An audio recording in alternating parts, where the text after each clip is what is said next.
ನಮಸ್ತೆ friends, welcome to my cooking channel. ಇವತ್ತಿನ video special ಏನಪ್ಪ ಅಂದರೆ ಗೊಜ್ಜು ಅವಲಕ್ಕಿ. ಯಾರ್ಯಾರು ದೇವಸ್ಥಾನದಲ್ಲಿ ಗೊಜ್ಜು ಅವಲಕ್ಕಿ ಪ್ರಸಾದ ತಿಂದು ಮನೇಲಿ ಬಂದು ಟ್ರೈ ಮಾಡಿದ್ರೆ ಚೆನ್ನಾಗಿ ಬಂದಿರಲ್ಲ, ಅವರೆಲ್ಲರೂ ಕೂಡ ಈ ವಿಡಿಯೋ ನೀವು ನೋಡಲೇಬೇಕು. ತುಂಬಾ ಪರ್ಫೆಕ್ಟ್ ಆಗಿರುವಂತಹ ಗೊಜ್ಜು ಅವಲಕ್ಕಿ. ಹಾಗೆ ಪುಳಿಯೋಗರೆ ಇಷ್ಟಪಡೋರು ಎಲ್ಲರಿಗೂ ಕೂಡ ಗೊಜ್ಜು ಅವಲಕ್ಕಿ ತುಂಬಾ ಇಷ್ಟ ಆಗುತ್ತೆ. ಸೊ ಹೇಗೆ ಮಾಡೋದು ಅಂತ ನೋಡ್ಕೊಂಡು ಬರೋಣ ಬನ್ನಿ. ಮೊದಲನೇದಾಗಿ ನಾನಿಲ್ಲಿ ಒಂದು ಪ್ಯಾನ್ ಇಟ್ಕೊಂಡಿದ್ದೀನಿ ಬಿಸಿಗೆ. ನಾನು ಈ ಅಳತೆ ಸ್ಪೂನಲ್ಲಿ ಹೇಳ್ತಾ ಹೋಗ್ತೀನಿ ಎಷ್ಟೆಷ್ಟು ಸ್ಪೂನ್ ತೊಗೋಬೇಕು ಪುಡಿಗೆ ಅಂತ. ಸೊ ನಾನಿಲ್ಲಿ ಗೊಜ್ಜು ಅವಲಕ್ಕಿ ಪೌಡರ್ ಮಾಡಲಿಕ್ಕೆ ಧನಿಯಾ ಬೀಜ ತೊಗೊಂಡಿದ್ದೀನಿ. ಆ ಸ್ಪೂನಲ್ಲಿ 4 ಟೇಬಲ್ ಸ್ಪೂನ್ ಆಗೋಷ್ಟು ಧನಿಯಾ ಬೀಜ ತೊಗೊಂಡಿದ್ದೀನಿ. ಅದನ್ನು ಗೋಲ್ಡನ್ ಬ್ರೌನ್ ಬರೋವರೆಗೂ ನೋಡಿ ಈ ರೀತಿಯಾಗಿ ಫ್ರೈ ಮಾಡ್ಕೋಬೇಕಾಗತ್ತೆ. ಸೊ ಇದಾದ ನಂತರ ನಾನು ಅದೇ ಸ್ಪೂನಲ್ಲಿ 1 ಟೇಬಲ್ ಸ್ಪೂನ್ ಆಗೋಷ್ಟು ಕಡಲೆಬೇಳೆ ತೊಗೊಂಡಿದ್ದೀನಿ. ಅದನ್ನು ಕೂಡ ಗೋಲ್ಡನ್ ಬ್ರೌನ್ ಬರೋವರೆಗೂ ಹುರ್ಕೋತಾ ಇದ್ದೀನಿ. ಹಾಗೆ ಇದಾದ ನಂತರ ಉದ್ದಿನಬೇಳೆ ತೊಗೊಂಡಿದ್ದೀನಿ. ಅದನ್ನು ಕೂಡ 1 ಟೇಬಲ್ ಸ್ಪೂನ್ ಆಗೋಷ್ಟು ಉದ್ದಿನಬೇಳೆ ತೊಗೊಂಡಿದ್ದೀನಿ. ಇದನ್ನು ಕೂಡ ಗೋಲ್ಡನ್ ಬ್ರೌನ್ ಬರೋವರೆಗೂ ಇದನ್ನು ಹುರ್ಕೋಬೇಕಾಗುತ್ತೆ. ನೋಡಿ, ನಾನು ಇದನ್ನು ಹುರ್ಕೊಂಡು ತೆಗೆದಿಟ್ಕೋತಾ ಇದ್ದೀನಿ. ಇದಾದ ನಂತರ 1 ಟೇಬಲ್ ಸ್ಪೂನ್ ಆಗೋಷ್ಟು ಕಾಳು ಮೆಣಸು ತೊಗೊಂಡಿದ್ದೀನಿ. ಅದನ್ನು ಕೂಡ ಘಮ ಬರೋವರೆಗೂ ಹುರ್ಕೋತಾ ಇದ್ದೀನಿ. ಇಲ್ಲಿ ನಾನು ಎಲ್ಲವನ್ನೂ ಸಪ್ರೇಟಾಗಿ ಹುರ್ಕೊಳ್ತಾ ಇರೋ ಕಾರಣ ಇಷ್ಟೇ, ಅವುಗಳೆಲ್ಲವೂ ಬೇಯೋ ಸಮಯ ಹೆಚ್ಚು ಕಮ್ಮಿ ಇರುತ್ತೆ. ಎಲ್ಲ ಒಟ್ಟಿಗೆ ನಾವು ಫ್ರೈ ಮಾಡ್ಕೊಳ್ಳಿಕ್ಕೆ ಹೋದರೆ ನೀಟಾಗಿ ಫ್ರೈ ಆಗೋದಿಲ್ಲ. ಹಾಗಾಗಿ ನಾನು ಸಪ್ರೇಟಾಗಿ ಇಲ್ಲಿ ಫ್ರೈ ಮಾಡ್ಕೋತಾ ಇದ್ದೀನಿ. 1.5 ಟೇಬಲ್ ಸ್ಪೂನ್ ಆಗೋಷ್ಟು ಜೀರಿಗೆ, 1/4 ಟೇಬಲ್ ಸ್ಪೂನ್ ಆಗೋಷ್ಟು ಸಾಸಿವೆ ತೊಗೊಂಡಿದ್ದೀನಿ. ಇವೆರಡೂ ಕೂಡ ಫ್ರೈ ಆಗೋ ಸಮಯ ಒಂದೇ ಇರುತ್ತೆ. ಹಾಗಾಗಿ ಎರಡನ್ನೂ ಒಟ್ಟಿಗೆ ಹಾಕೋತಾ ಇದ್ದೀನಿ. ನೋಡಿ, ಸಾಸಿವೆ ಪಾಪ್ ಆಗುತ್ತೆ. ಹಾಗೆ ನಾವಿಲ್ಲಿ ಬಿಸಿಯಾಗಿರೋ ತವಾದಲ್ಲಿ ಇಟ್ಟಿರೋದ್ರಿಂದ ಸೊ ಎರಡೂ ಫ್ರೈ ಆಗಿದೆ. ನಾನಿವಾಗ 1/2 ಟೇಬಲ್ ಸ್ಪೂನ್ ಆಗೋಷ್ಟು ಮೆಂತ್ಯ ಕಾಳು ತೊಗೊಂಡಿದ್ದೀನಿ. ಮೆಂತ್ಯ ಕಾಳನ್ನು ಕೂಡ ಗೋಲ್ಡನ್ ಬ್ರೌನ್ ಬರೋವರೆಗೂ ಹುರ್ಕೋತಾ ಇದ್ದೀನಿ. ನೋಡಿ ಎಷ್ಟು ಗೋಲ್ಡನ್ ಬ್ರೌನ್ ಬಂದಿದೆ. ಇಷ್ಟು ಗೋಲ್ಡನ್ ಬ್ರೌನ್ ಬರೋವರೆಗೂ ಹುರ್ಕೊಂಡು ಅದನ್ನು ಕೂಡ ಎತ್ತಿಟ್ಕೋತಾ ಇದ್ದೀನಿ. ನಾನಿಲ್ಲಿ ಒಂದು 5ರಿಂದ 6 ಬ್ಯಾಡಗಿ ಮೆಣಸಿನ್ಕಾಯಿ, ಒಂದು 10ರಿಂದ 12 ಗುಂಟೂರು ಮೆಣಸಿನ್ಕಾಯಿ ತೊಗೊಂಡಿದ್ದೀನಿ. ಬ್ಯಾಡಗಿ ಮೆಣಸಿನ್ಕಾಯಿ ಕಲರ್ಗೆ, ಗುಂಟೂರು ಮೆಣಸಿನ್ಕಾಯಿ ಖಾರಕ್ಕೆ. ಇದನ್ನು ಕೂಡ ನಾನು ಫ್ರೈ ಮಾಡ್ಕೋತಾ ಇದ್ದೀನಿ. ಹಾಗೆ ಇದನ್ನು ಕೂಡ ಆರಲಿಕ್ಕೆ ತೆಗೆದಿಡ್ತಾ ಇದ್ದೀನಿ. ಇಲ್ಲಿ ಇವೆಲ್ಲವನ್ನು ಡ್ರೈ ರೋಸ್ಟ್ ಮಾಡ್ಕೊಂಡಿದ್ದೀನಿ. ಯಾವುದನ್ನು ಕೂಡ ನಾನಿಲ್ಲಿ ಆಯಿಲ್ ಹಾಕಿ ರೋಸ್ಟ್ ಮಾಡ್ಕೊಂಡಿಲ್ಲ. ಇದಾದ ನಂತರ ಇಲ್ಲಿ ನಾನು ಅವಲಕ್ಕಿ ತಗೊಂಡಿದ್ದೀನಿ. ಈ ಕಪ್ಪಲ್ಲಿ 2 ಕಪ್ ಆಗುವಷ್ಟು ಅವಲಕ್ಕಿ ತಗೊಂಡಿದ್ದೀನಿ.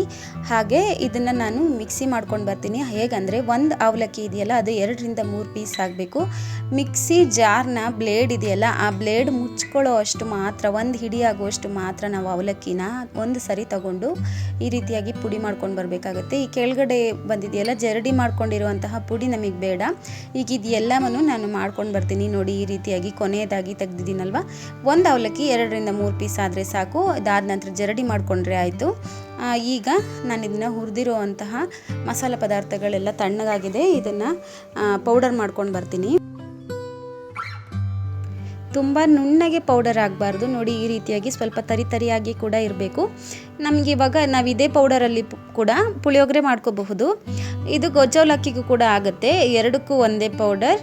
ಇವಾಗ ನಾವೇನು ಮಾಡಬೇಕು ಅಂದರೆ, ನಾನು ಯಾವ ಕಪ್ಪಲ್ಲಿ ಅವಲಕ್ಕಿ ತಗೊಂಡಿದ್ದೆ ಅದೇ ಕಪ್ಪಲ್ಲಿ 3/4 ಭಾಗ ಆಗುವಷ್ಟು ನೀರು ತಗೊಂಡಿದ್ದೀನಿ. ಅದನ್ನು 2 ಸರಿ ತಗೊಂಡಿದ್ದೀನಿ. 2 ಕಪ್ ಅವಲಕ್ಕಿಗೆ 3/4 ಭಾಗವಷ್ಟು 2 ಸರಿ ನೀರು. ಸೊ ಇವಾಗ ನಾನು 2 ನಿಂಬೆಹಣ್ಣಿನ ಗಾತ್ರದ ಹುಣಸೆ ಹಣ್ಣನ್ನು ಮೊದಲಿಗೆ ಸ್ವಲ್ಪ ನೆನೆ ಇಟ್ಟಿದ್ದೆ, ಹಿಂಡಿರಲಿಲ್ಲ. ಈಗ ನಾನು ಯಾವ ಅಳತೆ ನೀರು ತಗೊಂಡಿದ್ದೀನಲ್ಲ ಅದೇ ಅಳತೆ ನೀರಲ್ಲಿ ಈ ಹುಣಸೆ ಹಣ್ಣನ್ನು ಈ ರೀತಿಯಾಗಿ ಹಿಂಡ್ಕೊಂಡಿದ್ದೀನಿ. ಈ ರೀತಿಯಾಗಿ ಯಾರು ಮಾಡಿರೋದು ನೀವು ನೋಡಲಿಕ್ಕಿರಲಿಲ್ಲ. ಇದೇ ರೀತಿಯಾಗಿ ಮಾಡಿದ್ರೆ ಪರ್ಫೆಕ್ಟಾಗಿ ಬರುತ್ತೆ. ಇವಾಗ ಹುಣಸೆ ಹಣ್ಣಿನ ರಸ ಎಲ್ಲ ಹಿಂಡಾದ್ಮೇಲೆ ನಾನು ಆ ನೀರನ್ನು ಶೋಧಿಸ್ಕೋತಾ ಇದ್ದೀನಿ. ನೋಡಿ, ಈ ರೀತಿಯಾಗಿ ಮಾಡಿದ್ರೆ ನಮಗೆ ಅಳತೆ ಕರೆಕ್ಟಾಗಿ ಬರುತ್ತೆ. ನಾವು ಮೊದಲಿಗೆ ಅವಲಕ್ಕಿ ನೆನೆಸಿದ್ರೆ ನಮಗೆ ಅಳತೆ ಕರೆಕ್ಟಾಗಿ ಸಿಗೋದಿಲ್ಲ. ಸೊ ಇದಾದ ನಂತರ ಈ ನೀರನ್ನು ಒಲೆ ಮೇಲೆ ಇಡ್ತಾ ಇದ್ದೀನಿ. ಹಾಗೆ ರುಚಿಗೆ ತಕ್ಕಷ್ಟು ಉಪ್ಪನ್ನು ಸೇರಿಸ್ತಾ ಇದ್ದೀನಿ. ಉಪ್ಪು ಕರಗಬೇಕಾದ್ರೆ ನಾನಿಲ್ಲಿ ಸ್ವಲ್ಪ ಬೆಲ್ಲವನ್ನು ಸೇರಿಸ್ತಾ ಇದ್ದೀನಿ. ಪುಳಿಯೋಗರೆಗೆ ಯಾವ ರೀತಿಯಾಗಿ ಬೆಲ್ಲ, ಉಪ್ಪು, ಖಾರದ ಪುಡಿ ಎಲ್ಲ ಹಾಕ್ತೀವಲ್ಲ ಅದೇ ಥರ ಇಲ್ಲಿ 1/2 ಟೇಬಲ್ ಸ್ಪೂನ್ ಆಗುವಷ್ಟು ಅರಿಶಿನ ಪುಡಿ ಸೇರಿಸ್ತಾ ಇದ್ದೀನಿ. ಇವಾಗ ಬೆಲ್ಲ ಕರಗಬೇಕು. ಹಾಗೆ ಇದನ್ನು ಮಾಡ್ಕೋತಾ ಇದ್ದೀವಿ. ಬೆಲ್ಲ ಕರಗೋವರೆಗೂ ಇದನ್ನು ಕುದಿಸ್ಕೋಬೇಕಾಗತ್ತೆ. ಹಾಗೆ 2ರಿಂದ 3 ಟೇಬಲ್ ಸ್ಪೂನ್ ಆಗುವಷ್ಟು ಸ್ವಲ್ಪ ಅಡುಗೆ ಎಣ್ಣೆನ ಸೇರಿಸ್ತಾ ಇದ್ದೀನಿ. ನಾನು ಮಾಡ್ಕೊಂಬಂದಿರೋ ಪೌಡರ್ ಕೂಡ ಹಾಕ್ತಾ ಇದ್ದೀನಿ. 3 ಟೇಬಲ್ ಸ್ಪೂನ್ ಆಗುವಷ್ಟು ಪೌಡರ್ನ ನಾನು ಇದಕ್ಕೆ ಸೇರಿಸ್ತಾ ಇದ್ದೀನಿ. ಈ ಟೈಮಲ್ಲಿ ಬೆಲ್ಲ, ಉಪ್ಪು ಹಾಗೆ ನಾವು ಹಾಕಿರೋ ಪೌಡರ್ದು ಟೇಸ್ಟ್ ನೋಡ್ಕೋಬೇಕಾಗತ್ತೆ. ಹಾಗೆ ಒಂದೆರಡು ಕರಿಬೇವಿನ ಎಲೆಗಳನ್ನ ಸೇರಿಸ್ತಾ ಇದ್ದೀನಿ. ಈಗ ಈ ನೀರನ್ನು ಕುದಿಲಿಕ್ಕೆ ಬಿಡಬೇಕಾಗುತ್ತೆ. ಈಗ ನಾನು ಟೇಸ್ಟ್ ನೋಡ್ತಾ ಇದ್ದೀನಿ, ಎಲ್ಲ ಪರ್ಫೆಕ್ಟ್ ಆಗಿದ್ದರೆ ಈಗ ನೋಡಿ ನೀರು ಕುದಿಲಿಕ್ಕೆ ಬಂದಿದೆ ಅಲ್ವಾ. ಈ ಟೈಮಲ್ಲಿ ನಾನು ಮಿಕ್ಸಿಲಿ ಹಾಕೊಂಬಂದಿರೋ ಅವಲಕ್ಕಿನ ಸೇರಿಸ್ತಾ ಇದ್ದೀನಿ. ನೋಡಿ ಈ ರೀತಿಯಾಗಿ ಸೇರಿಸಿ ಮಿಕ್ಸ್ ಮಾಡಿಬಿಟ್ಟು ಒಮ್ಮೆ ನೀಟಾಗಿ ನಾವು ಉಪ್ಪಿಟ್ಟಿಗೆ ಹೇಗೆ ಮಿಕ್ಸ್ ಮಾಡ್ತೀವಿ ಆ ರೀತಿಯಾಗಿ ಇದನ್ನು ಮಿಕ್ಸ್ ಮಾಡಿ ಮುಚ್ಚಿಬಿಟ್ಟು ಸ್ಟವ್ ಆಫ್ ಮಾಡಿಬಿಡ್ಬೇಕು. ನೋಡಿ ನಾನಿಲ್ಲಿ ಸ್ಟವ್ ಆಫ್ ಮಾಡಿದ್ದೀನಿ. ಇದಾದ ನಂತರ ನಾನಿಲ್ಲಿ ಒಂದು ಒಗ್ಗರಣೆ ಪ್ಯಾನ್ಗೆ 2-3 ಟೇಬಲ್ ಸ್ಪೂನ್ ಆಗುವಷ್ಟು ಅಡುಗೆ ಎಣ್ಣೆನ ಸೇರಿಸ್ತಾ ಇದ್ದೀನಿ. ಇದಕ್ಕೆ ನಾನು ಸ್ವಲ್ಪ ಎಣ್ಣೆ ಕಾದ ನಂತರ ಸಾಸಿವೆ ಸೇರಿಸ್ತಾ ಇದ್ದೀನಿ, ಅರ್ಧ ಟೇಬಲ್ ಸ್ಪೂನ್ ಆಗುವಷ್ಟು. ಕಡಲೆಬೇಳೆ 1 ಟೇಬಲ್ ಸ್ಪೂನ್ ಆಗುವಷ್ಟು ಸೇರಿಸ್ತಾ ಇದ್ದೀನಿ. ಹಾಗೆ ಉದ್ದಿನಬೇಳೆನ 1 ಟೇಬಲ್ ಸ್ಪೂನ್ ಆಗುವಷ್ಟು ಸೇರಿಸ್ತಾ ಇದ್ದೀನಿ. ಹಾಗೆ ಕಡಲೆ ಬೀಜನೂ ಕೂಡ 1 ಹಿಡಿ ಆಗುವಷ್ಟು ಕಡಲೆ ಬೀಜ ಸೇರಿಸ್ತಾ ಇದ್ದೀನಿ. ಇದೆಲ್ಲವೂ ಕೂಡ ಗೋಲ್ಡನ್ ಬ್ರೌನ್ ಆಗೋವರೆಗೂ ನಾವು ಇದನ್ನು ಫ್ರೈ ಮಾಡ್ಕೋಬೇಕಾಗುತ್ತೆ. ನಮಗೆ ಸ್ವಲ್ಪ ಕ್ರಿಸ್ಪಿಯಾಗಿ ಸಿಗಬೇಕು, ಅಲ್ಲಿವರೆಗೂ ನಾವು ಇದನ್ನು ಫ್ರೈ ಮಾಡ್ಕೋಬೇಕಾಗುತ್ತೆ. ಇವೆಲ್ಲವೂ ಸ್ವಲ್ಪ ಫ್ರೈ ಆದ ನಂತರ ಇದಕ್ಕೆ ನಾವು ಮಿಕ್ಕಿದ ಪದಾರ್ಥಗಳನ್ನ ಸೇರಿಸ್ಕೊಳ್ಳೋಣ. ನಾನಿಲ್ಲಿ ಅರ್ಧ ಟೇಬಲ್ ಸ್ಪೂನ್ ಆಗುವಷ್ಟು ಕರಿ ಎಳ್ಳನ್ನು ಸೇರಿಸ್ತಾ ಇದ್ದೀನಿ. ಬಿಳಿ ಎಳ್ಳಲ್ಲ, ಕರಿ ಎಳ್ಳು ಹಾಕ್ಕೊಂಡ್ರೆ ಸ್ವಲ್ಪ ಟೇಸ್ಟ್ ಜಾಸ್ತಿ ಇರುತ್ತೆ. ಕರಿ ಎಳ್ಳು ಸೇರಿಸ್ತಾ ಇದ್ದೀನಿ. ಹಾಗೆ 1 ಚಿಟಿಕೆ ಹಿಂಗು ಸೇರಿಸ್ತಾ ಇದ್ದೀನಿ. ಹಿಂಗು ಇಲ್ಲದೆ ಪುಳಿಯೋಗರೆ ಆದರೂ ಆಯಿತು ಅಥವಾ ಗೊಜ್ಜು ಅವಲಕ್ಕಿ ಆದರೂ ಆಯಿತು, ಚೆನ್ನಾಗಿರಲ್ಲ. ಹಾಗಾಗಿ ಹಿಂಗೆ ಹಾಕಲೇಬೇಕು. ಲಾಸ್ಟಲ್ಲಿ 1 ಕಡ್ಡಿ ಫುಲ್ ಕರಿಬೇವಿನ ಎಲೆಗಳನ್ನ ಸೇರಿಸ್ತಾ ಇದ್ದೀನಿ. ನೋಡಿ ಈಗ ಎಷ್ಟು ನೀಟಾಗಿ ಅದು ನೀರೆಲ್ಲ ಹೀರ್ಕೊಂಡಿದೆ. ಈ ಟೈಮಲ್ಲಿ ಒಮ್ಮೆ ಒಂದ್ಸತಿ ಈ ರೀತಿಯಾಗಿ ಮಿಕ್ಸ್ ಮಾಡ್ಕೋಬೇಕಾಗತ್ತೆ. ಇದು ಸ್ವಲ್ಪ ತಣ್ಣಗೆ ಹಾಕಬೇಕು, ಆವಾಗ ನಮಗೆ ಉದುರಾಗಿ ಸಿಗುತ್ತೆ. ನಾನಿಲ್ಲಿ ಒಗ್ಗರಣೆ ಹಾಕೊಂಬಂದಿರೋ ಕಡಲೆ ಬೀಜ ಎಲ್ಲನೂ ತೊಗೊಂಡು ಬಂದು ಇದಕ್ಕೆ ಸೇರಿಸ್ತಾ ಇದ್ದೀನಿ. ಲಾಸ್ಟಲ್ಲಿ ಸ್ವಲ್ಪ ಕೊತ್ತಂಬರಿ ಸೊಪ್ಪು ಹಾಗೆ 1 ಹಿಡಿ ಆಗುವಷ್ಟು ಕೊಬ್ಬರಿ ತುರಿಯನ್ನು ಹಾಕ್ತಾ ಇದ್ದೀನಿ. ಇದನ್ನು ನೀಟಾಗಿ ಈ ರೀತಿಯಾಗಿ ಮಿಕ್ಸ್ ಮಾಡ್ಕೋಬೇಕಾಗುತ್ತೆ.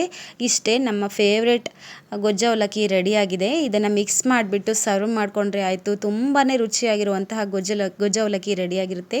ನಿಮಗೆ ದೇವಸ್ಥಾನದಲ್ಲಿ ಯಾವ ರೀತಿಯಾಗಿ ಸಿಗುತ್ತೆ ಅದೇ ರೀತಿಯಾಗಿರುವಂತಹ ಗೊಜ್ಜು ಅವಲಕ್ಕಿ ರೆಡಿಯಾಗಿದೆ. ಈ ವಿಡಿಯೋ ನಿಮಗೆ ಇಷ್ಟ ಆಗಿದ್ದರೆ ಲೈಕ್ ಮಾಡಿ, ಶೇರ್ ಮಾಡಿ, ಕಾಮೆಂಟ್ ಮಾಡಿ. ಹಾಗೆ ನನ್ನ ಚಾನಲ್ನ ಸಬ್ಸ್ಕ್ರೈಬ್ ಆಗೋದನ್ನು ಮರಿಬೇಡಿ. ಮುಂದಿನ ವಿಡಿಯೋದಲ್ಲಿ ಸಿಗೋಣ. Thank you.